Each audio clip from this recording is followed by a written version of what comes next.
నీకు అయ్యో ఆయన స్వరం వినాలని ఆ వేదన ఎక్కువ ఉంటుంది నీకు. హల్లెలూయా. ఆయన యొక్క పరిశుద్ధాత్ముడు గనక, ప్రభు గనక, మన కుమారుడు తండ్రుడు గనక ఆయన ఎంతగానో మన కొరకు సిలువలో బలియాగం అయిపోడు. మనం చేస్తున్న ఈ పాపాలకే. వ్యభిచారం అనేది వ్యభిచారం చెయ్యొద్దన్నాడు. వ్యభిచారం అంటే అది లోతైన గొయ్యి అంటది. హల్లెలూయా. గొయ్యిలో పడ్డవాడు ఎవడు కూడా లేవలేడంట. లోకేషనాలకి పడిపోతున్నారు.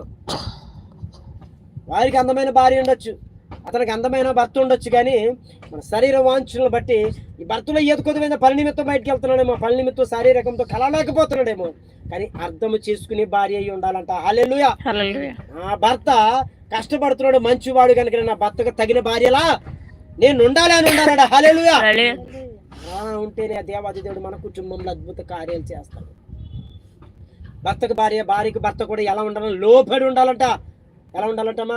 లోబడి ఉండాలి. ప్రతి విషయంలో భర్తకు భార్య గౌరవం ఇవ్వాలి, భార్యకి భర్త గౌరవిస్తూ ఉండాలంట. నువ్వు అలా ఎన్నో అడిగితే ఉంటావో నీ కుటుంబంలో అన్ని జన్మ కూడా ఆశీర్వాదాలే ఉంటాయంట. హల్లెలూయా. ఈ కుటుంబంలో నువ్వు భర్తకు శిరసై ఉండమంటున్నాడు. ఈ కుటుంబంలో నువ్వు భర్త శిర అవమానం తేకూడదు. నువ్వు వ్యభిచారిస్తుంటే, వ్యభిచారం అనే గొయ్యలో నువ్వు పడిపోతుంటే, ఆ ఊపిలో నువ్వు వెళుతుంటే నీ కుటుంబం అంటే ఏ దారిలో వెళ్తుంది? అదే దారిలో వెళ్తుంది. పెద్దలు ఏదైతే ఎత్తుతారో పిల్లలు కూడా అదే కోస్తారంట. హల్లెలూయా. మనం ఏదైతే చేస్తున్నాం ఈ రోజు, మన పిల్లలు, మన భవిష్యత్తు కూడా అదే చేస్తున్నారు. అది చెయ్యొద్దు అంటున్నాడు ఆయన.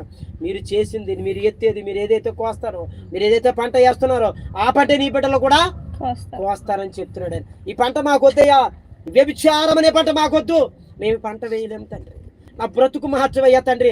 నిన్ను గోజాడుతున్నాను. నువ్వు నిజమైన దేవుడు గనక తండ్రి, నాతో మాట్లాడే దేవుడు గనక, నా ప్రభువు రక్షకుడు నువ్వు గనక తండ్రి, నా బ్రతుకు మార్చవయ్యా. నువ్వు ప్రార్థన చేయాలంట. అలా ప్రార్థన చేయాలమ్మా. నా బ్రతుకు మార్చవయ్యా, నా కుటుంబాన్ని కట్టవయ్యా, ఈ ఆర్థిక స్థితి నుంచి విడుదలనిచ్చి ఉన్నత స్థితిని నాకు దయచేవయ్యా అని అడగాలట. ఏం చేయాలి మనం? ఏదైతే వ్యర్థమైన జీవితం ఉందో దాని నుంచి విడుదల నాకు దయచేయండి. నా బ్రతుకు మార్చవయ్యా, నా కుటుంబాన్ని మార్చు.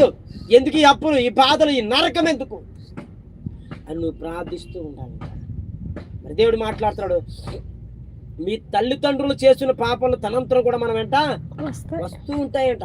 మనం అనుకుంటాం ఈ పాపాలు మనం చేసిన పాపాలు మనకు తెలియక మన తల్లిదండ్రులు చేయొచ్చు. మన తల్లిదండ్రులు చేసిన పాపాలు కూడా మనము కూడా పాపాలు చేస్తాం. మనం చేసిన పాపాలు మన పిల్లలు వెంట 4 తరములు వెంటాడుతూ, 3-4 తరముల వరకు.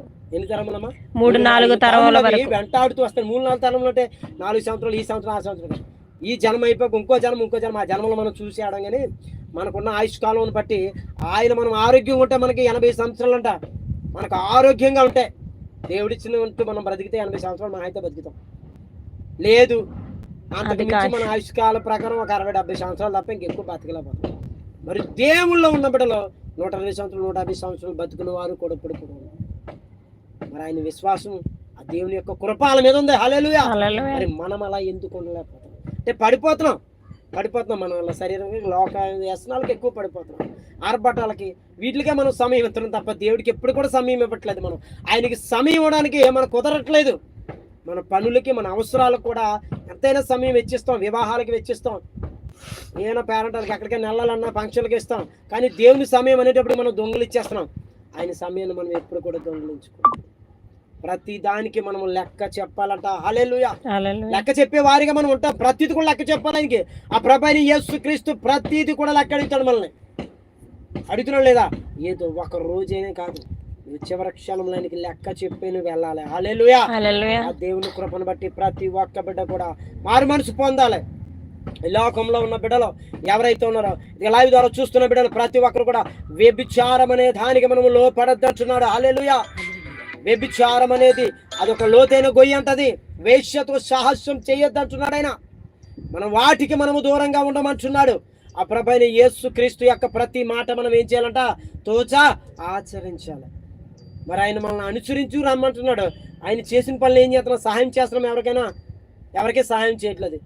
మనం చేస్తున్నాం. మనకున్న దాంట్లో ఆయన ఏమి లేదనుకుండా, మన దగ్గర 100 రూపాయలు ఉంటే లేవనుకుంటా 100, 10 రూపాయలు అన్న దానం చేయమంటాడు. అది చేస్తున్నాం, మనం చేయలేము. మనం ఈ 10 రూపాయలు, 100 రూపాయలు, 10 రూపాయలు ఇచ్చేస్తాం, 90 రూపాయలు ఉంటారు. వాడు ఏ పనికి ఎలాగైనా అనుస్తాం. కానీ అలా కాదు.